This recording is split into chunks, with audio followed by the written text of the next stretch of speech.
안녕하세요. 얼마 전까지 결혼을 앞두고 있었던 예비 신부입니다. 해가 넘어가기 전에 결혼을 하는구나 싶었는데 파혼하고 이렇게 사연을 보내게 되었네요. 제가 원래는 다니고 있는 회사 가까운 곳에서 자취를 하고 있었습니다. 그런데 결혼 준비를 한참 시작하면서 결혼 자금이 다 모자라서 방을 빼야 하는 상황이 되었어요. 계약이 끝날 때쯤 해서 결혼식도 올리려고 했는데 저희 부모님한테 개인적인 사정이 생겨서 결혼식 날짜를 몇 달 미루게 되었어요. 그러면서 남은 계약 기간이 애매하게 붕 떠버리게 되었습니다. 집주인분께 딱 2달만 연장해주면 안 되겠냐고 물어봤지만 이사 처리 애매해서 안 된다고 보기 좋게 거절당했지요. 6개월은 연장해줄 테니 생각해보라고 역제안을 해오셨지만 아무래도 아닌 건 아니었어요. 부모님 집에 제가 쓰던 방이 그대로 있어서 크게 상관은 없지만 그렇게 되면 제가 출퇴근하기 너무 불편해지는 상황이 돼버리는 관계로 일단 뒤는 생각 안 하고 덜컥 집부터 구하게 되었어요. 신혼집을 구하는 과정에서 남자친구가 집이 구해지면 그냥 자기도 같이 들어가 살면 안 되냐고 물어왔습니다. 어차피 결혼식 날짜를 대충이나마 잡아놨는데 결혼한 거나 마찬가지 아니겠냐면서요. 사람 일 한 치 앞도 모르는 거라 파혼을 미리 예상하고 거절한 건 아니지만 괜히 남들 보는 눈도 있고 그냥 개인적으로 신혼생활은 결혼식 올리고 시작하는 게 더 좋겠다 싶어서 좋게 잘 설명하고 그냥 혼자서 지내기로 했죠. 그래서 남자친구는 그냥 회사 기숙사에 계속 머물게 되었어요. 저와는 다르게 기숙사다 보니 아무 때고 편할 때 나올 수 있어서 크게 문제되는 것도 없었고요. 파혼을 예상했다면 집부터 구할 일도 없었을 겁니다. 애초에 집을 구하라고 하셨던 건 저희 부모님이 먼저 제게 제안해 주셨기 때문에 가능한 일이었어요. 제가 직장 생활을 암만 오래 했다고 한들 아파트 하나 덜컥 살 만큼 모아놓은 상황은 아니었으니까요. 부모님께서 모자란 돈을 어느 정도 지원해 주신 덕분에 경기도 신도시 쪽에 20평대 아파트를 제 명의로 먼저 매매를 하게 되었습니다. 집을 제가 구한 이유가 따로 있는 건 아니에요. 애초에 결혼 준비하면서 모아놓은 돈이 남자친구에 비해 제가 훨씬 많았다 뿐이고 그리고 부모님이 도와주신 부분도 한몫했지요. 제가 집까지 해오면서 남자친구하고 결혼하고 싶어서 그랬던 것도 아니고요. 결혼이 혹시나 어그러지더라도 집은 남잖아요. 괜히 네 돈 얼마, 내 돈 얼마 해서 나중에 문제 생기는 것보다 한 사람 돈으로 하는 게 더 낫다고도 생각했습니다. 제가 모아놓은 돈이 남자친구에 비해 많다고 해서 제 직장이 남자친구 회사보다 좋은 곳이냐 물어보신다면 또 그런 것만도 아니에요. 동종업계랑 비교하면 월급이 많이 짠 편이거든요. 실제로 남자친구와 저의 벌이를 비교해보면 제가 훨씬 덜 벌기도 하고요. 다만 웬만해선 잘릴 일도 없이 안정적인데다가 제가 처음 사회생활을 시작한 직장이다 보니 나름 애착도 있고 일이 익숙하고 편한 이유 때문에 아직도 다니고 있을 뿐입니다. 벌써 10년 차가 다 되어가는데도 처음 일 시작했을 때랑 비교해보면 아직도 같은 앞자리수 월급을 받고 있어요. 그에 비해서 남자친구는 이름 들으면 아실 분들은 다들 아실 법한 그런 회사 다니고 있습니다. 모아놓은 돈이 저보다 적은 이유는 취직한 지 아직 얼마 되지 않았기 때문이고요. 지금 당장 연봉만 두고 보면 제가 버는 만큼의 2배 가까이 받고 있어요. 연말에 터지는 상여금 생각하면 저보다 2배 넘게 번다고 봐도 무방하고요. 그래서 당장 제가 돈 얼마 더 모았고 부모님 도움받아 집을 해간다고 한들 길게 보면 결국 남자친구가 가장 역할을 하게 될 텐데 당장 돈 얼마 더 해가는 게 큰 문제가 된다고 생각하지 않았어요. 결혼이 앞으로 둘이서 잘 살자고 하는 거지 내가 잘났네 네가 잘났네 서로 재면서 경쟁하려고 하는 것 아니잖아요. 그래도 신혼집에 들어갈 살림살이들은 남자친구 돈으로 하기로 했어요. 당장 주머니 사정상 중고차를 뽑아야 할 테지만 차도 남자친구 돈으로 하기로 했고요. 정말 이제 결혼식만 올리면 다 끝났다고 봐도 무방한 상황인데 정작 저희들은 아무 신경도 안 쓰는데 난데없이 남자친구 집 그러니까 제 시어머니가 되실 뻔했던 분이 난데없이 자격지심이 폭발해서는 결국 문제를 일으키네요. 남자친구가 지금은 잘 나가는 편이지만 예전에는 집안 형편이 그렇게 좋은 편이 아니었다고 합니다. 게다가 남자친구 아버지 되시는 분이 거액의 도박비까지 만들고선 가족들 버리고 야반도주를 했다고 해요. 공부에만 집중해도 모자랄 판인데 남자친구는 남들 학원 다니면서 부모님 도움으로 편하게 공부할 때 자기는 아르바이트를 했어야 했답니다. 졸업하고 바로 대학교를 갈 수 있었던 것도 아니었대요. 가족들 생활비를 어느 정도 보탰어야 했다 보니 자기가 군대 가고 학교 공부할 동안 어머님과 동생들이 지낼 방세 몇 년치와 학교 등록금을 어느 정도 미리 벌어놓고 그리고 나서 삼수를 해서 대학교에 들어가게 되었던 겁니다. 취직할 때도 처음부터 돈 많이 주는 회사 아니면 들어갈 생각도 없었답니다. 안 그래도 남들보다 졸업이 늦었는데 취직 준비로 또 2년 가까이 시간을 쏟아야 했다 보니 안 그래도 늦은 취직이 더 늦게 된 것이고 그래서 모아놓은 돈도 부족했던 거예요. 저는 다른 것보다 모든 목표를 이뤄낸 행동력과 끝까지 가족들을 책임지는 책임감을 높이 사고 이 사람과 결혼을 결정했던 거예요. 아무튼 말 그대로 남자친구는 그동안 자라오면서 집에 퍼주면 퍼줬지 땡전 한 푼 받은 거 없이 자라왔어요. 하지만 저랑 결혼하게 되면서 자기도 이제 자기의 가정이 생기는 것이니만큼 더 이상 가족들을 신경 쓰고 싶지 않다고 앞으로 자기 행복만 찾으며 살고 싶다고 말해왔습니다. 딱 자식으로서의 도리만 하고 살고 싶다고 했죠. 저는 저희 부모님하고 사이도 좋고 집 할 때 큰돈 턱턱 내어주실 정도로 도움도 평소에 많이 주셨거든요. 제가 그 돈을 모을 수 있었던 것 또한 제가 회사 근처에 혼자 살면서도 부모님께서 돈 모으라고 월세도 여태껏 도움을 주셨었기 때문이에요. 그러니 남자친구가 부모님하고 사이가 안 좋은 걸 보면 안타까웠습니다. 그렇지만 제가 어떻게 할 수 있는 게 아니잖아요. 부부싸움은 칼로 물베기라는데 가족 싸움은 오죽하겠나요?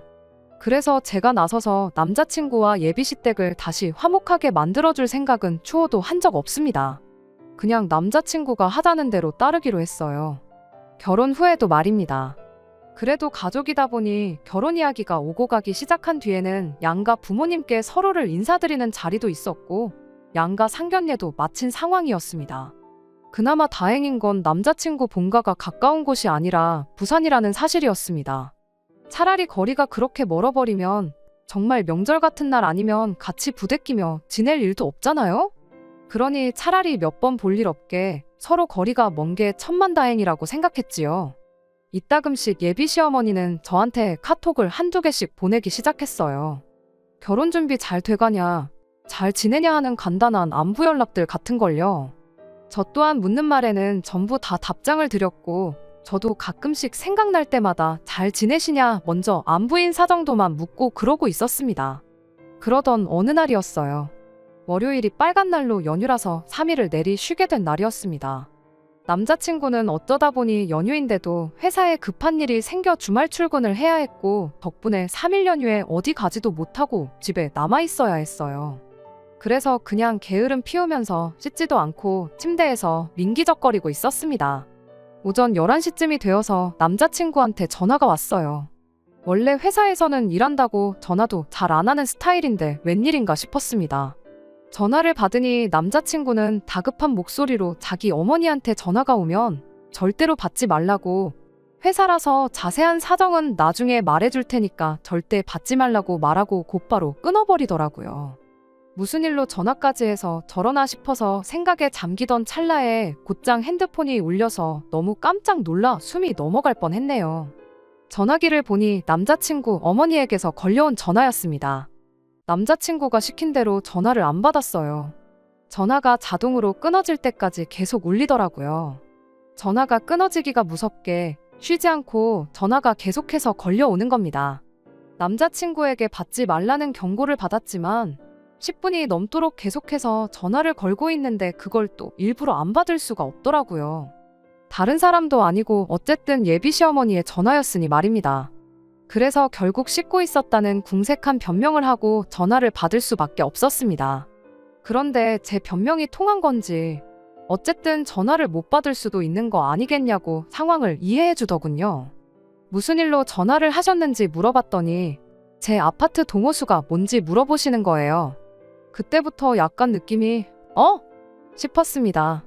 동호수는 왜 필요하시냐 물어봤는데 어머님이 부산에서 서울에 올 일이 있어서 우리 딸이랑 같이 올라왔는데 올라온 김에 우리 아들 집 좀 구경해보고 싶다고 오셨다는 거예요.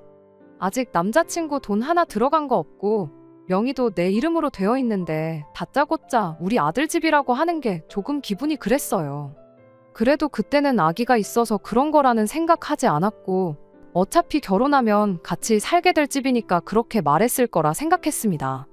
어머님도 그냥 이런저런 이야기 하시면서 저랑 전화를 이어가시는데 그런데 뭔가 깨름직한 느낌이 들기 시작했어요. 어머님이 귀가 안 좋으신 편이라 전화할 때 목소리가 좀 쩌렁쩌렁한 편인데 기분 탓인가 싶었는데 어머님 목소리가 근처에서 들리는 듯 싶었습니다. 설마 싶어서 베란다에 슬쩍 나가서 바깥을 봤는데 정말 온몸에 소름이 돋을 정도였어요. 저희 집이 4층이었거든요. 그래서 가끔씩 아파트 주차장 쪽에서 나는 소리가 집으로 그대로 들려올 때가 종종 있었어요. 그런데 남자친구 여동생하고 같이 해서 어머님이 아파트 주차장에서 저랑 큰 목소리로 통화를 하며 두리번거리고 있는 걸 딱 목격해버린 거예요. 애초에 집에 들어온다고 하면 제가 거절도 할 수 없게 아파트까지 와가지고 저한테 전화를 하신 거예요. 그것 때문에 남자친구가 전화를 받지 말라고 했구나 하는 생각이 들었습니다. 뭐 다른 방법이 없을까 하다가 어머님한테 아파트 인테리어 공사 때문에 주말 동안 공사하기로 일정이 되어 있고 지금 남자친구가 연휴 동안 출근하게 되어서 저도 지금 회사 나와서 일하고 있다고 적당히 둘러댔습니다. 어머님은 제가 어머님이 아파트 단지 안까지 들어와 있다는 걸 알고 있는지 모르는 상황이었으니 그냥 집만 슬쩍 보고 간다고 몇 동 몇 호인지 알려달라는 걸 제가 집 정리 끝나고 하면 정식으로 초대할게요 하면서 얼버무리면서 상황을 무마해서 넘겼어요. 베란다에서 숨죽여서 지켜보고 있는데 어머님은 계속 돌아다니면서 아파트 단지 이곳저곳을 왔다 갔다 하시더라고요. 인테리어 공사 중이라고 말했으니 공사하고 있는 곳을 찾으시려 했던 것 같습니다. 그러다가 이내 포기하고 아파트 단지 밖으로 나가는 모습까지 목격하고 나서야 저도 한숨 돌릴 수 있었습니다. 그런데 또 한편으로는 어머님이 어디 숨어서 지켜보고 있지 않을까 싶은 생각에 저녁 바깥이 깜깜해질 때까지 겁이 나서 밖에도 못 나가고 있었어요. 남자친구한테 어머님이 내 집은 어떻게 알고 찾아오셨을까 물어봤어요. 혹시 내 집이 어디인지 말해줬냐고요. 남자친구가 자기가 가족들하고 그런 대화 주고받을 만큼 친해 보였냐고 그럴 리 없지 않냐고 하는 겁니다. 어떻게 알아냈을까 곰곰이 생각을 해보다가 또 소름이 돋았습니다. 생각해보니 제가 집 계약 마무리하고 끝전을 치르고 드디어 내 집이 생겼다는 기쁨에 제 카톡 프로필 사진을 아파트 사진을 찍어서 바꿔놓았던 적이 있거든요. 거기에 붙어있는 아파트 이름을 보고 아파트가 어디인지 찾아봤던 거예요. 정말 그것 말고는 어떻게 알아낼 방법이 없었던 상황이고 아파트 단지까지는 들어왔는데 동호수를 물어보셨던 걸로 봐서 제가 사는 곳까지는 찾아왔지만 상세한 주소를 알지 못해 결국 포기하고 돌아가셨던 거죠. 남자친구한테 그런데 어머님이 부산에서 여기까지 진짜 왜 찾아오셨을까? 서울에 볼 일이 있다고는 했지만 제가 사는 지역이 경기도권에서도 신도시 인근에 있는 구도심이라서 솔직히 여기까지 오려면 지하철 타고 최대한 근처까지 진입해서 버스 타고 가는 것 말고는 따로 방법이 없는 곳이나 마찬가지거든요. 그런데 그 일이 있던 뒤로 바로 다음 주 일이었어요. 제가 실수를 해버리고 만 것이죠. 남자친구 앞으로 급한 등기가 본가로 잘못 배달되었다고 남자친구 여동생이 저한테 다시 보내주겠다고 주소를 알려달라고 했어요. 급한 서류인 것 같았고 남자친구가 연락이 안 되는 상황에서 기숙사로 보냈다 분실 우려도 있고 해서 제가 대신 받기로 했던 거예요. 그런데 그날 저녁에 겨우 연락이 닿은 남자친구가 자기 급하게 처리할 서류 같은 거 없다고 하더니 둘 다 동시에 앞불싸 하면서 예비시댁에서 내 집 주소를 알아내려고 수작을 부린 거구나 하는 걸 눈치채게 되었어요. 덕분에 남자친구가 한동안 주말에는 어디 나가지도 않고 저랑 같이 제 명의로 된 집에 머물면서 언제 쳐들어올지 모르는 자기 가족들을 같이 맞이할 준비를 하고 있었습니다. 아니나 다를까 주소 알아내자마자 얼씨구나 하고 한 달도 안 걸려서 다시 집 앞까지 찾아왔더군요. 이번에도 연락은 당연히 없었습니다. 다행히 남자친구가 같이 있어준 덕분에 걱정이 되거나 하지는 않았어요. 들어오자마자부터 집이 참 아늑하니 좋네 하면서 예비신우랑 같이 해서 집안 구석구석을 돌아다니더라고요. 선반장도 하나씩 하나씩 다 열어보고 나중에는 제 옷방에 가서 옷장도 열어보고 옷도 한 번씩 꺼내보는 겁니다. 집 구경하러 왔다고 해놓곤 제가 어떻게 갖춰놓고 사는지 확인해보러 온 것처럼 보였어요. 누가 보면 마치 자기 집인 것 마냥 행동하더라니까요. 특히나 제가 아끼는 옷들 꺼내서 괜히 자기 몸에 대보면서 이 옷은 언니보다 나한테 더 잘 어울리지 않냐? 엄마한테 더 잘 어울리는 것 같다 하면서 예비시모랑 예비신우 서로 번갈아 가면서 입어보고 난리도 아니더라고요. 제 표정이 어두워지니 남자친구가 어쩐 일로 말도 없이 오셨냐고 연락 없이 이렇게 불쑥 찾아오는 게 어딨냐며 짜증을 부렸어요. 어머님은 또 내 아들 집에 내가 오는데 허락까지 받고 와야 되냐 하더군요. 남자친구가 어머님한테 뭘 모르고 하시는 말씀인 것 같은데 이 집은 자기 명의가 아니고 제 명의로 되어 있다고 한마디 하더라고요. 그러니 따지고 보면 어머니가 남의 집에 허락도 없이 들어오신 거니 큰 신뢰가 맞다 하면서 나중에 결혼하고 나서 혼수랑 다 갖춰놓고 그러면 집들이로 초대할 테니 그때 오시라고 이만 들어가시라고 말을 마쳤죠. 그런데 어머님은 다른 말은 다 무시하고 이 집이 저 혼자만의 명의로 되어 있다는 말에만 반응을 하셨어요. 남자친구한테 왜 이게 니네 집이 아닐 수가 있냐, 그게 말이나 되냐고 하면서 왜 공동명의를 하지 않았느냐고 화살을 저한테 돌리더라고요. 아직 남자친구 돈 들어간 거 한 푼도 없는데 어떻게 명의를 그렇게 하냐고 저도 대답을 했지요. 반대 상황이었으면 공동명의로 해도 아무 말 안 하셨을 거냐고요. 어머님은 그래도 그러면 안 되는 거다 하면서 집 명의를 네 걸로 해놓으면 우리 아들이 이 집에서 길을 못 피지 않겠느냐고 하는 겁니다. 듣자 하니 다니는 회사도 별 볼 일 없는 회사 같은데 우리 대기업 다니는 아들이 저한테 기죽을 거 하나도 없지 않는 상황인 거 모르냐면서요. 네가 집까지 해오면서 우리 아들하고 결혼하려는 거 보면 안 봐도 답이 나온다고. 그러더니 남자친구한테 너는 애가 그렇게 순진해서 남들한테 이용만 당하는 거라 한마디 하시더군요. 누가 할 소리인가 싶었죠. 집에 돈이 모자라다고 학교도 졸업 안 한 아들 아르바이트 내보내면서 인생 계획을 몇 년이나 늦추게 만든 장본인이나 다름없는 사람이 사람 착한 본성을 가지고 이용해 먹네 만에 그딴 말을 하고 있었으니까요. 남자친구 어머니는 그런 건 생각도 못하고 저만 아주 이상한 사람을 만들려고 애를 쓰더군요. 제가 집 명의를 굳이 제 이름으로 해놓은 이유가 집이라도 쥐고 있어야지 돈 많이 벌어오는 남편을 자기 소나귀에 놓고 쥐락펴락 할 수 있기 때문 아니겠냐고 남자친구를 가스라이팅을 하면서 저와의 관계를 이간질을 하고 있더라니까요. 옆에서 예비신우도 거들면서 저 같은 사람이 자기 오빠 같은 사람을 만나려면 집해오는 건 당연한 거 아니냐고 한마디 보태더라고요. 아무리 그래도 저는 결혼식 올리고 어느 정도 시간이 지나서 돈을 좀 모으거나 다음 이사갈 집을 정하기 전까지는 공동 명의를 할 생각이 없다고 두 사람 앞에 딱 잘라서 말을 했어요. 남자친구한테도 서운하게 생각하지 말라고 그게 맞는 거 아니냐니 옆에서 저를 거들어주면서 그렇다고 동의는 해주는데 대답하는 말본새가 제 눈치를 보고 있는 건가 싶은 목소리더라고요. 어머님은 끝까지 그래도 아닌 건 아닌 거라며 누가 봐도 우리 아들이 손해보는 결혼인데 눈칫밥까지 먹으면서 결혼 생활하는 꼴을 볼 수 없다고 했습니다. 막말로 서울에 집해온 것도 아니고 시골 동네에 다 무너져가는 아파트 한 채 해온 게 뭐가 대수냐고 이까짓 걸 가지고 저한테 갑질을 하냐고 하는 겁니다. 이 상황이 누가 갑질을 하는 건지는 지나가는 개도 알 텐데 말이에요. 그렇게 말해도 어쩔 수 없다. 그리고 남자친구 눈칫밥 먹일 생각도 없고 이렇게 하기로 한 건 이미 오래전부터 결정한 일이라고 설명을 했지요. 어머님은 끝까지 제 말을 어떻게 믿냐고 하면서 당신한테 좋은 수가 있다고 하더니 제가 공동명의를 해줄 때까지 이 집에서 같이 지내겠다고 하는 겁니다. 방이 3개나 있으니 한 방은 저희가, 한 방은 어머님이, 한 방은 예비신우가 쓰면 딱 되겠다 하는 거예요. 예비신우도 이제 취직 준비할 때가 되었으니 한 2년간 여기서 지내면서 서울에 둥지를 틀 수 있게 도와주고 당신도 여기서 지낼 테니 제가 제정신이면 시어머니가 버티고 있는데 하늘 같은 남편을 눈치나 줄 수 있겠냐면서요. 남자친구가 얼굴이 시뻘개져가지고 대체 왜 이러는 거냐고 하면서 어머님하고 동생한테 이만 돌아가라고 바득바득 소리까지 질러대준 덕분에 상황은 대충 정리되었습니다. 어머님은 돌아가면서까지 저한테 생각 잘 해보고 연락을 달라고 그러고 돌아가셨고요.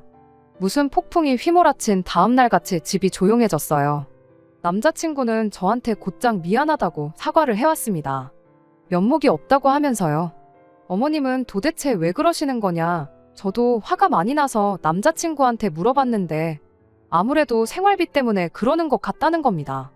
결혼하면 가족들 더 이상 신경 안 쓰고 살고 싶다고 했던 게 저는 그냥 그때까지 집에 돈을 보내줘도 그냥 용돈하라고 돈 얼마 보내주는 게 전부라고 생각했었어요.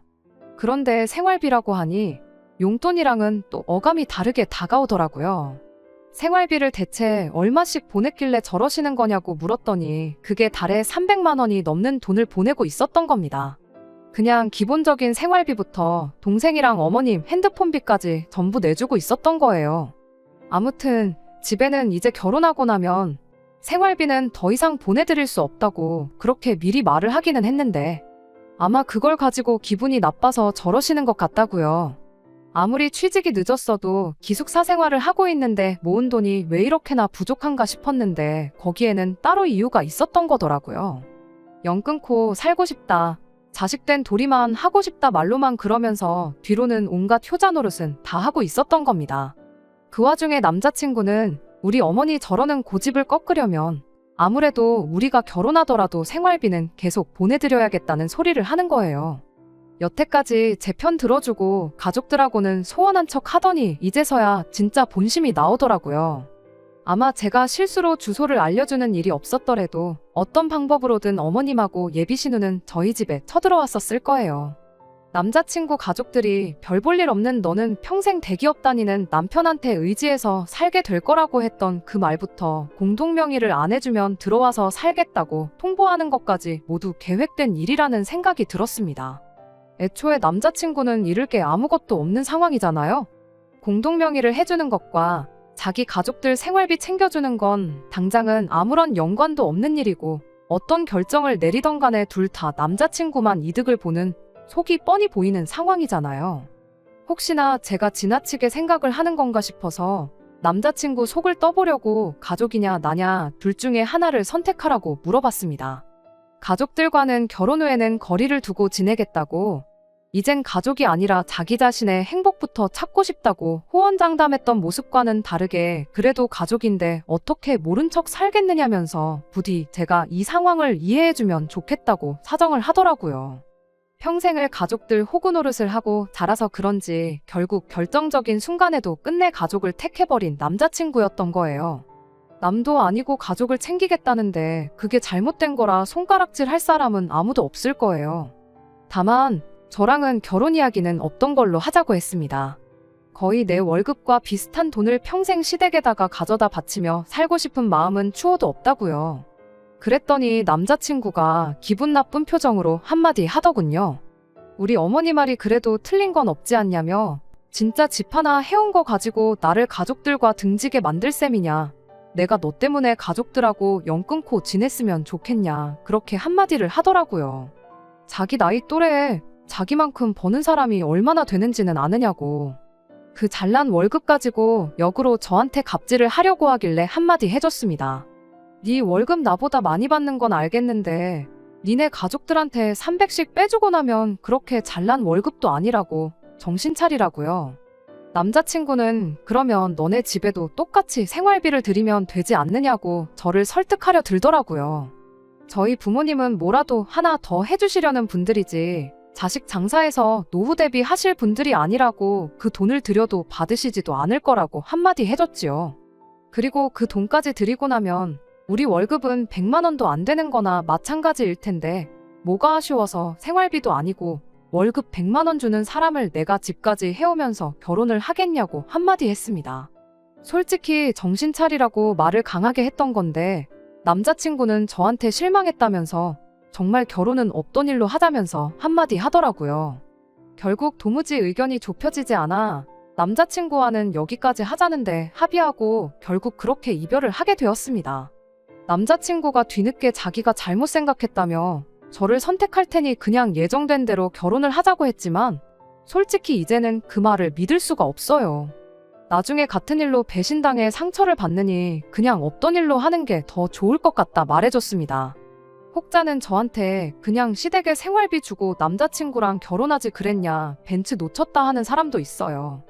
남자친구는 앞으로 수입이 더 커질 테고, 저는 아이 생기고 그러면 직장 생활도 더 못할 거고, 나이 더 먹으면 결혼도 힘들 거라고요. 하지만 제가 진짜 남자친구와 헤어지길 결심한 이유는 앞으로 이런 식의 같은 일들이 계속해서 반복될 거라는 생각 때문입니다.